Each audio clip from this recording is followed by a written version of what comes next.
Hello dear student, अगर आप 12th class के स्टूडेंट हैं और आपका एग्जाम 2024 यानी 1 फरवरी से आप लोग का एग्जाम अगर होने जा रहा है तो ये क्लास आपके लिए बहुत ही अति महत्वपूर्ण है। प्यारे बच्चों, यहाँ हम लोग जो है 50 मोस्ट विवे एमसीक्यू प्रश्नों को कवर करने जा रहे हैं जो आपके आने वाले एग्जाम के लिए बहुत ही अति महत्वपूर्ण है। तो प्यारे बच्चों, इस क्लास को पूरी तरह से आपको एंड तक देखना और साथ में अपने अपने फ्रेंड्स के ग्रुप वगैरह जहां भी हर जगह आप लोग जरूर शेयर करेंगे। और जो बच्चे नए हैं, आप लोग चैनल को अभी तक सब्सक्राइब नहीं किए, चैनल को सब्सक्राइब करें। आपका जो संपूर्ण तैयारी जो है इस चैनल की मदद से आपका किया जाएगा। ठीक है, तो चलिए डियर हम लोग स्टार्ट करते हैं। जैसे कि आपके स्क्रीन पे आपको दिख रहा होगा, पहला क्वेश्चन आपके समक्ष में आ गया। पहला क्वेश्चन क्या कहलाता है कि महाभारत की रचना जो है किसने किया था, इनके बारे में आपको बताना है। 4 ऑप्शन दिया हुआ आपके सामने, वाल्मीकि, मनु, याज्ञवल्क्य, वेदव्यास। तो बताइए प्यारे बच्चों, हम लोग जानते हैं महाभारत की बात हो रही है, तो महाभारत की जो है रचना यानी किसने किया गया था, तो वेदव्यास। ये बिल्कुल आप लोग का आंसर परफेक्ट है। अब वही बात करते हैं, महाभारत का युद्ध किसके किसके बीच हुआ था, तो ये जो है कौरव और पांडव के बीच हुआ था, जिसमें पांडव की जीत हुई थी। कितना दिन तक चला था ये 18 दिन तक चला था महाभारत का युद्ध, यानी कहां पे, यानी कुरुक्षेत्र के मैदान पे। और ये रामायण के लेखक जो वाल्मीकि, जो रामायण का लेखक कौन है, वाल्मीकि है, और मनुस्मृति का मनु है। ठीक है, तो इसका आंसर आप लोग का प्यारे बच्चों डी जो है, जो भी बच्चे आप लोग डी बताए, बिल्कुल आप लोगों का आंसर परफेक्ट आंसर होगा। ठीक है जी, आगे देखिएगा दूसरा नंबर क्वेश्चन आपके स्क्रीन पे, मनुस्मृति में कितने प्रकार के विवाह का उल्लेख किया गया है। तो प्यारे बच्चों, आप लोग को बता रहा मनुस्मृति के बारे में बताना कि मनुस्मृति में कितने प्रकार के विवाह का उल्लेख किया गया है। तो 8 प्रकार के विवाह का उल्लेख किया गया है, और बिल्कुल इसका आंसर आपका सी प्यारे बच्चों राइट आंसर हो जाएंगे। यानी जितने सारे बच्चे आप ये 8 प्रकार बता रहे हैं, बिल्कुल आप सभी बच्चों का आंसर परफेक्ट होगा। तीसरा नंबर क्वेश्चन देखिएगा, महाभारत में कितने प्रकार के विवाह का उल्लेख किया गया है। देखिए, मनुस्मृति में भी 8 प्रकार के और महाभारत में भी जो है आपको 8 प्रकार के विवाह का उल्लेख किया गया है। तो प्यारे बच्चों, इसका भी आंसर आप लोग का क्या हो जाएगा, बिल्कुल सी परफेक्ट आंसर हो जाएंगे। चलिए डियर, आपके स्क्रीन पे 4 नंबर क्वेश्चन देखिएगा, महाभारत का युद्ध यानी कुरुक्षेत्र के मैदान में कितने दिन तक चला था।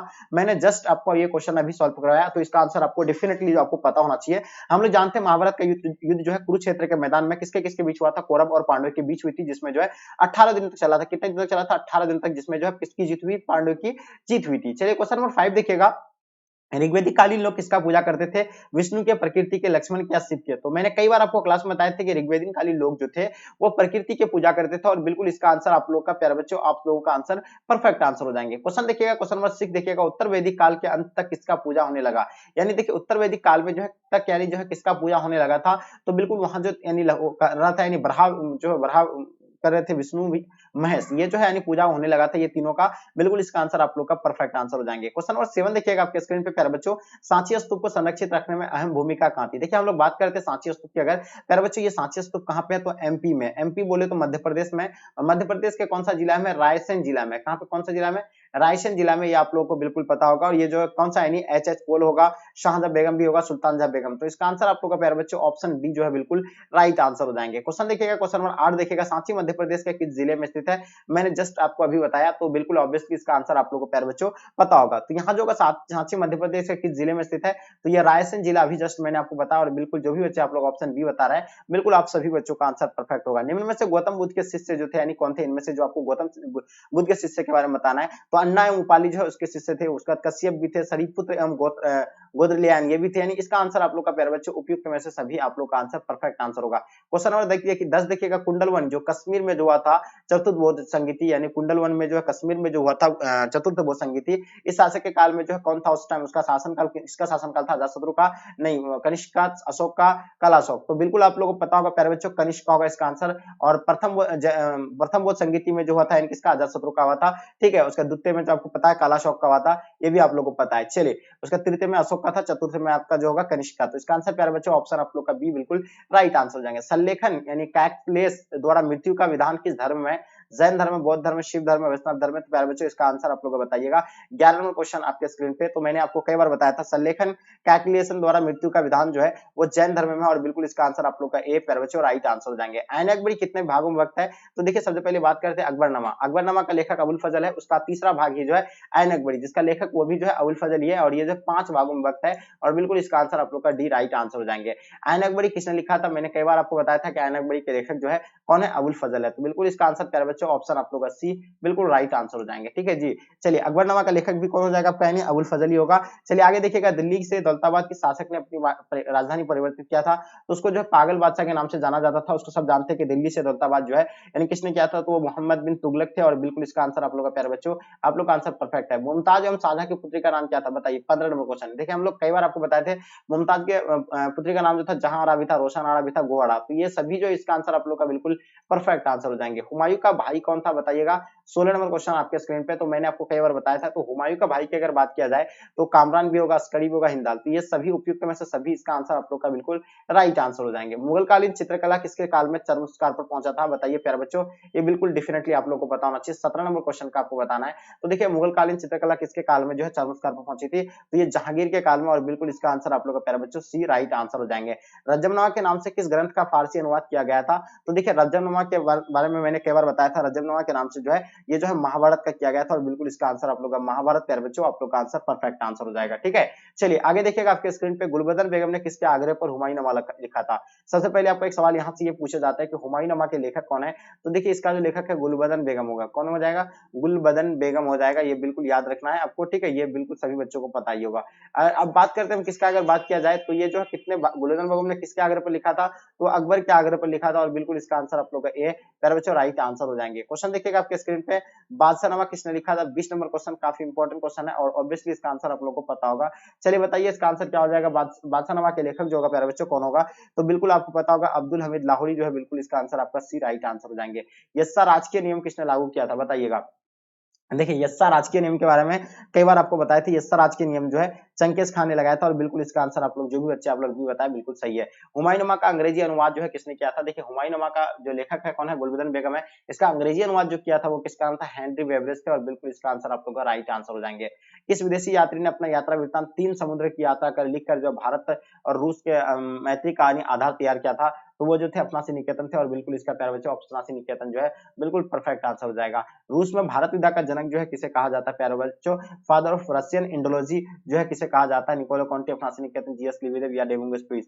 तो देखिए इसमें जो होगा भारत विद्या का जनक जो है जीएस लिविदेव को कहा जाता है, और बिल्कुल इसका आंसर आपका सी राइट आंसर हो जाएंगे। किस विदेशी यात्री के यात्रा वृत्तांत यात्रा के आधार पर जो परदेशी फिल्म का निर्माण हुआ था, तो बताइए इसका आंसर आप लोग का क्या हो जाएगा। किस विदेशी यात्री को यात्रा वृत्तांत के आधार पर परदेशी फिल्म का जो निर्माण हुआ था, वो जो कौन थे, तो बिल्कुल आपको पता था अपनासी निकेतन के, और बिल्कुल इसका आंसर आप लोग का बी राइट आंसर हो जाएंगे। राजा मंझोली कद का है, मोटा होने की अपेक्षा पतला, उसके चेहरे पर जो चेचक का दाग है वो अत्यंत ही न्यायपूर्ण है। कृष्णदेव राय के संबंध में कथन जो है किसका है, तो ये कथन तो आपको बता दिया डोमिंगोस पीस का है, और बिल्कुल इसका आंसर आपको का बिल्कुल डी राइट आंसर हो जाएंगे। महानवी के डिब्बे को जो है किस विदेशी यात्री ने जो विजय का भवन दिया था, तो देखिए महानवी के डिब्बे को जो है किस विदेशी यात्री ने जो विजय का भवन दिया था, तो ये बिल्कुल डोमिंगोस पीस ने दिया था, और बिल्कुल इसका आंसर प्यारे बच्चों आप लोग आंसर परफेक्ट आंसर होगा, ए बिल्कुल परफेक्ट आंसर है। ठीक है जी, चलिए आगे देखिएगा आपके स्क्रीन पर क्वेश्चन क्या कहलाता है। 28 नंबर क्वेश्चन, अपना यात्रा वृत्तांत मतलब साधन नामक किस विदेशी यात्री ने लिखा था। चलिए तो ये जो लिखा गया अपना यात्रा वृत्तांत मतलब से दिन जो ये लिखा गया था, ये अब्दुल रज्जाक के द्वारा लिखा गया है, और बिल्कुल इसका आंसर आप लोग अब्दुल रज्जाक राइट आंसर हो जाएंगे। सूफी मत को फिरदौसी शाखा नियमों से कहां सबसे अधिक जो है पनपा था, ये बताइएगा। देखिए सूफी मत का सूफी मत की जो है फिरदौसी शाखा जो कहां सबसे अधिक जो पनपा था, वो तो बिल्कुल आप लोग को पता है बिहार में। बिल्कुल इसका आंसर आप लोग का डी बिल्कुल राइट आंसर हो जाएंगे। ओके चलिए क्वेश्चन नंबर 30 देखिएगा आपके स्क्रीन पे, ख्वाजा मुइन चिश्ती की दरगाह कहां है। देखिए चिश्ती सिलसिला के संस्थापक कौन है, ख्वाजा मुइन चिश्ती है। इसका दरगाह के बारे में मैंने कई बार आपको बताया था कि अजमेर में, ठीक है, अजमेर में कहां पे, अजमेर में, ठीक है। उसके बाद आपको बताया था निजामुद्दीन औलिया का कहां पे, दिल्ली में, ठीक है। ये भी आप लोग सवाल एकदम बिल्कुल याद रखिएगा। उसके बाद आप देखिएगा क्या हो जाएगा आपका, यानी अब जो आगरा में जो है किसका है आपको पता होगा ना, सलीम चिश्ती का जो है मतलब दरगाह कहाँ पे, वो जो आपको देखेंगे आगरा में, कहाँ पे है, आगरा में, ठीक है। तो ये तीनों दरगाह का नाम आपको याद रखना है। चलिए पहन पूजे हरि मिले देश किसकी काव्य पंक्ति है, तो ये पंक्ति जो है कबीर का, और बिल्कुल जो भी बच्चे आप लोग कबीर बता रहे हैं बिल्कुल आप लोग का आंसर परफेक्ट है। देखिए शंकराचार्य का मत के बारे में बताना आपको 32 नंबर क्वेश्चन का आपको ऑब्वियसली आपको पता होना चाहिए। शंकराचार्य का मत की अगर बात किया जाए तो अद्वितीयवाद जो है इसका आंसर आप लोग का बिल्कुल परफेक्ट आंसर होगा, बिल्कुल ठीक है। आगे देखिएगा निजामुद्दीन औलिया किस सूफी सिलसिले से संबंधित है, तो प्यारे बच्चों बताइएगा निजामुद्दीन औलिया जो है किस सूफी सिलसिले से संबंधित है, तो बिल्कुल आप लोग को पता है वो चिश्ती सिलसिले से संबंधित है, और बिल्कुल इसका आंसर आपका ए जो है राइट आंसर हो जाएंगे। ठीक है जी, चलिए आगे देखिएगा वल्लभाचार्य का जन्म जो है कब हुआ था बताइएगा। 34 नंबर क्वेश्चन आपके स्क्रीन पे, बताइए वल्लभाचार्य का जन्म के बारे में आपको बताना प्यारे बच्चों, इसका आंसर क्या हो जाएगा। तो देखिए वाराणसी जो इसका आंसर आप लोग का बिल्कुल परफेक्ट आंसर हो जाएंगे। ठीक है जी, क्या हो जाएगा, वाराणसी इसका आंसर आप लोग का बिल्कुल परफेक्ट आंसर हो जाएंगे, यानी ऑप्शन आप लोग का सी बिल्कुल परफेक्ट आंसर हो जाएंगे। शेख कुतुबुद्दीन बख्तियार काकी का संबंध किस सूफी संप्रदाय से है, तो शेख कुतुबुद्दीन बख्तियार काकी के बारे में आपको बताना है। तो मैंने आपको बताया ना, देखिए ये जो था शेख कुतुबुद्दीन बख्तियार काकी, ये जो थे यानी कहते हैं मतलब हाँ ये संबंध किस सूफी संप्रदाय से था इसका, तो ये चिश्ती सिलसिला से संबंधित था। बिल्कुल इसका आंसर आपका राइट आंसर हो जाएंगे। निजामुद्दीन औलिया की दरगाह, मैंने जस्ट आपको बताया कि निजामुद्दीन औलिया की दरगाह के बारे में मैंने बताया आपको, तो ये दिल्ली में, और बिल्कुल इसका आंसर आपका ए राइट आंसर हो जाएंगे। ओके, चलिए आगे देखिएगा आपके स्क्रीन पे क्या क्वेश्चन दिख रहा होगा। मध्ययुगीन यात्रियों का सरताज किस यात्री को कहा जाता है? देखिए मध्ययुगीन यात्रियों का सरताज जो है किसे कहा जाता है, तो बिल्कुल आप लोगों को प्यारे बच्चों पता होगा, मार्क पोलो को जो है मध्ययुगीन यात्रियों का सरताज कहा जाता है। चलिए आगे देखिएगा आपके स्क्रीन पर क्वेश्चन नंबर 38। जैसे घोंसले को पक्षी छोड़ता है उसी तरह जो है किस यात्री ने यात्रा जाने पर जो है तो अपना घर छोड़ता है, तो वो जो कौन थे, इब्न बतूता जो अपना घर छोड़ते हैं, और बिल्कुल इसका आंसर आपका डी राइट आंसर हो जाएंगे। इब्न बतूता किस सुल्तान के शासनकाल में भारत आया था? देखिए इब्न बतूता जो है किस सुल्तान के शासनकाल में भारत आया था, तो मोहम्मद बिन तुगलक के काल में आया था, और बिल्कुल इसका आंसर आप लोग का राइट आंसर हो जाएंगे। ठीक है जी, चलिए जितने सारे बच्चे अभी आप लोग आंसर दे पा रहे हैं, बिल्कुल आप सभी बच्चों का आंसर परफेक्ट आंसर होगा। चलिए देखिएगा, वीर साहब लिंगायत आंदोलन का जनक कौन थे, बताइएगा। देखिए वीर साहब लिंगायत आंदोलन के जनक के बारे में आपको बताना है, तो देखिए मैंने आपको कई बार बताया था, तो ये बिल्कुल इसका आंसर आपका बास बनना जो है बिल्कुल परफेक्ट आंसर हो जाएंगे। किसने कहा था, ना मैं काबा हूं ना मैं कैलाश हूं, देश भगवान को हरे सांस की जो है सांस में है, हर एक की सांस में जो है वो है। ठीक है, चलिए तो ये जो इसका आंसर आपका जो होगा क्या होगा, ये कबीर का है, और बिल्कुल इसका आंसर आप लोग का बिल्कुल परफेक्ट आंसर हो जाएंगे। सूरदास, बैजू, बाबर तथा रामदास प्रसिद्ध गायक किसके काल में थे? तो देखिए सूरदास, बैजू और बाबर तथा रामदास प्रसिद्ध किस गायक किसके काल में थे? ये अकबर के काल में थे। बिल्कुल ये बिल्कुल राइट आंसर हो जाएंगे। ओके, चलिए आगे देखिएगा आपके स्क्रीन पर क्वेश्चन नंबर 43 देखिएगा क्या कहलाता है कि रोशनिया संप्रदाय के संस्थापक था, बताइएगा। रोशनिया संप्रदाय के संस्थापक जो होगा आपका यानी बायजीद होगा, और इसका आंसर आप लोग का बिल्कुल परफेक्ट आंसर हो जाएंगे, बी राइट आंसर हो जाएंगे। क्वेश्चन नंबर 44 देखिएगा कि सिख गुरु का जन्म जो है पटना सिटी में हुआ था, तो देखिए गुरु गोविंद सिंह का जन्म जो कहाँ पे हुआ था, यानी पटना सिटी में हुआ था। बिल्कुल इसका आंसर आपका सी बिल्कुल राइट आंसर हो जाएंगे। क्वेश्चन देखिएगा, निम्न में से यानी कौन जो है महिला मतलब महिला रहस्यवादी थी, संत थी, इनमें से कौन महिला रहस्यवादी संत थी? तो पता होगा आपको, यानी अंडाल होगा, कराइकल, बिया आपका मीराबाई, तो यहाँ आपका राबिया होगा। ठीक है, यहाँ पर थोड़ा मिस हो गया, तो राबिया इसका आंसर आप लोग का बिल्कुल परफेक्ट आंसर हो जाएंगे। चलिए आगे देखिएगा, फिर 46 देखिएगा, मार्को पोलो ने 13वीं शताब्दी में किस स्थान से चलकर चीन और भारत की यात्रा की थी?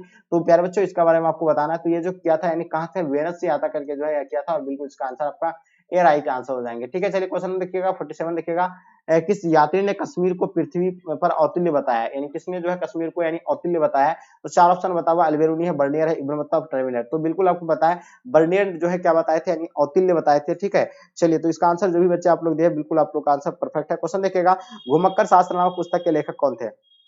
देखिए घुमक्कर शास्त्र नामक पुस्तक के लेखक जो होगा आपका इब्न बतूता संकृत्यान होगा, और बिल्कुल इसका आंसर आपका परफेक्ट आंसर हो जाएगा। ठीक है जी, चलिए आगे देखिएगा, रैयत वाली व्यवस्था में भूमि को किसके स्वामी कहा गया है? देखिए बदली बताइए। हाँ, रैयत वाली व्यवस्था में भूमि का स्वामी जो है कौन किसको कहा जाता है? किसान को कहा जाता है। बिल्कुल इसका आंसर आपका सी राइट आंसर हो जाएंगे। क्वेश्चन नंबर 50 देखिएगा, रैयत वाली बंदोबस्त किसके मतलब औद्योगिकरण पर यानी क्या कहलाता है? रैयत वाली बंदोबस्त औपनिवेशिक भारत के को यानी भारत के कितने प्रतिशत यानी भाग पर जो है लागू किया गया था, बताइएगा। यानी रैयत वाली बंदोबस्त जो है औपनिवेशिक भारत के कितने प्रतिशत भाग पर जो लागू किया गया है? तो देखिए 51% भारत पर जो है लागू किया गया है, और बिल्कुल इसका आंसर प्यारे बच्चों ऑप्शन आप लोग का बिल्कुल भी राइट आंसर हो जाएंगे। तो प्यारे बच्चों मैंने आपको बताया कि 50 क्वेश्चन आप लोग का जो है कवर किया गया, और 50 क्वेश्चन जो बहुत ही मोस्ट इंपोर्टेंट क्वेश्चन है, एमसीक्यू क्वेश्चन है, इन क्वेश्चन को आपको 2 से 3 बार अच्छे से रिवाइज कीजिए। ठीक है, और आप सभी से मेरी रिक्वेस्ट है कि आप लोग ज्यादा से ज्यादा प्लीज शेयर करेंगे। ठीक है, चलिए क्योंकि आपके लिए हम इतना मेहनत कर रहे हैं, तो आपकी रिस्पॉन्सिबिलिटी है। तो चलिए यार हम लोग यहीं तक आज के क्लास को इन करते हैं, तब तक के लिए जय हिंद जय भारत।